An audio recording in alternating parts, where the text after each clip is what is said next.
Allah olmuşlar arası.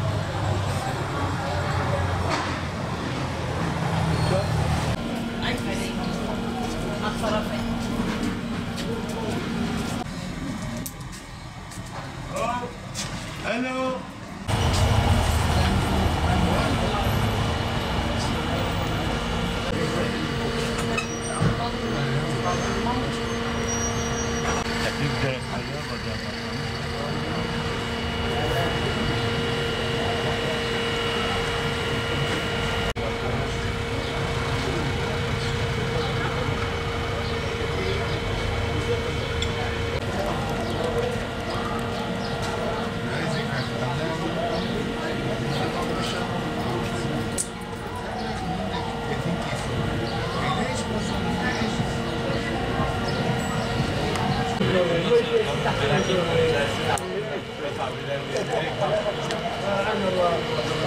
Yetmiş yaşındayım.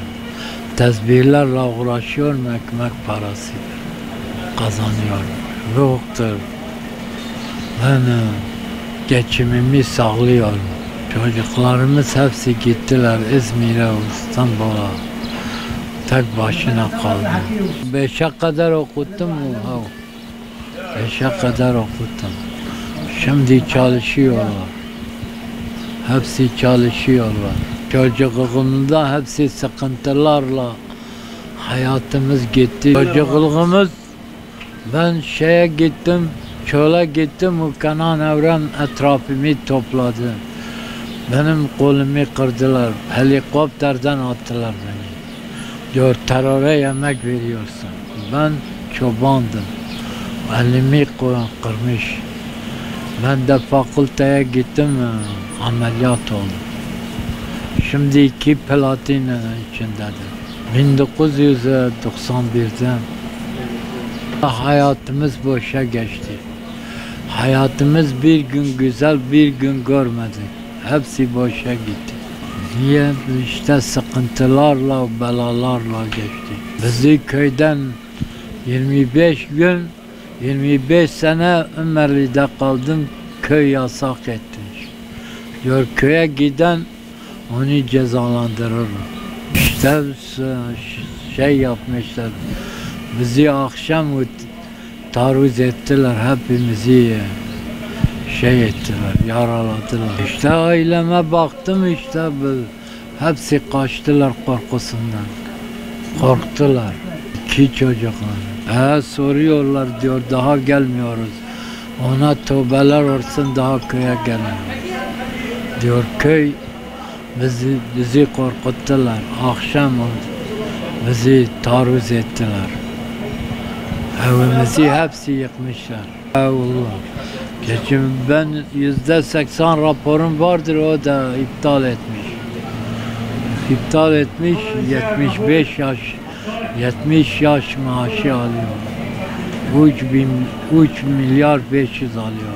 Allah zor oluyor, olmuyor. Allah dünya hayatıdır, geçicidir. Gelip geçer. Dünya zaten geçecektir. Dünya, zalim dünyanın hayatını boştur. Allah'a tevekkül ediyor. Biz Müslüman olduğumuz için bizi hepsi köyden 25 gün sene kaçtı. Ömerli'de kaldım. Soruyorlar ama biz de idare ediyoruz. Geçim işte maaşımla geçiniyorum. 3 milyar 500 ile geçiniyorum. Gençlere diyorum, iyi davranın, iyi hayat yaşayın. Bizim hayatımız boşa gitti ama onların hayatı boşa gitmez. Onlar sağlıklı olmasını diliyorum. Onlar sağlıklı, böyle kötü olmasın diye onları tavsiye ediyorum. Allah İslam'ı biz önceden çok iyi geçiniyorduk. Ama bu şeyler, terör bu çıktığından biz de belaya sıkmıştık. Biz hepsi zarara uğradık. Evimiz hepsi yıkılıyormuştur. Bir tek adam kalmış. Yok, Ömerli'deyim. Evet, şimdi tesbih için geldim buraya. Saat 9.30'da geldim, 4'te gidiyorum. Hayatımızı idare ediyor, Allah'a tevekkül ediyoruz. Allah dünya hayatı zalim dünyasından kaçmak istiyoruz. Ben onlara diyorum, iyi davranın, kötülerle beraber gezmeyin, iyi işler yapın, Allah yolundan olun. Allah yolundan geçimini sağlayın. Babamı görmedim. Babam Kızıltepe'de hayvanların çobanlıktır, suya düştü, onu görmedim. 2 yaşındayken. Annemiz de büyüttü. Bu Saddam'ın korkusundan o da mağaradan ölmüş.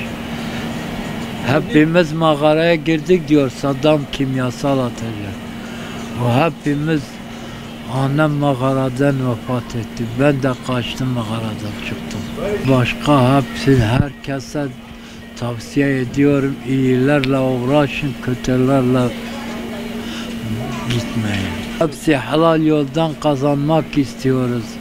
Haram yoldan uğraşanlar cehennemin alt tabakından yaşayacaklar. Biz de helal yollarla uğraşıyoruz.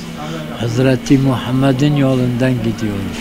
Ben de hepinize böyle sağlık, iyi günler diliyorum.